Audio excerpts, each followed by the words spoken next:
ఎవరైతే ఇక్కడ అనఘాష్టమి వ్రతాలు చేసుకుంటారో వారి కష్టాలన్నీ తీరువాక అని అనుగ్రహించారు స్వామి.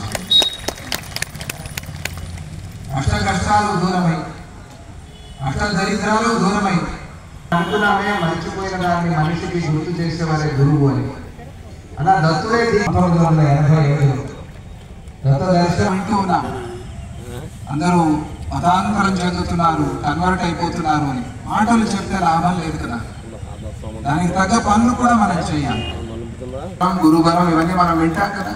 ఈ అన్ని బలాలు, గురు బలం ఉంటే ఏది నీ అనుగ్రహం ఉంటే గ్రహాలు ఏం చేస్తాయి అని త్యాగరాజస్వామి కీర్తన చేసినట్టుగా గురు బలం ఒకటి ఉంటే, ఆ గురు బలాన్ని పెంచుకోవాలి అంటే మనం దత్త దర్శనం వచ్చి ఒక్కసారి వారంలో చక్కగా స్నానం చేసుకోవడానికి 3 అడుగుల లోతులోనే ఒక 10 అడుగుల వరకు స్వామిజీ వారు అలా పెట్టించారు.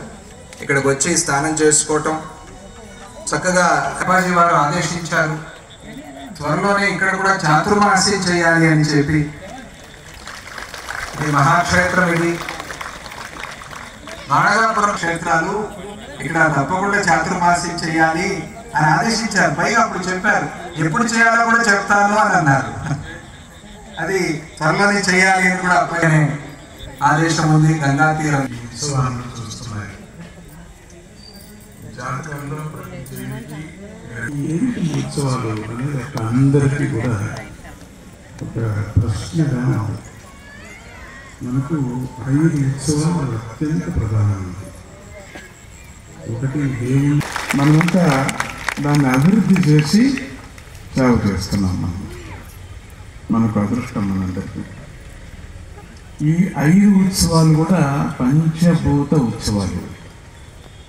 పృథ్వీకి సంబంధించినటువంటిది, వాయువుకి సంబంధించింది, అగ్నికి సంబంధించి మనమంతా బొమ్మలే కదా. మా భాషలో మనం ఆలోచిస్తున్నాం. పిఠాపురం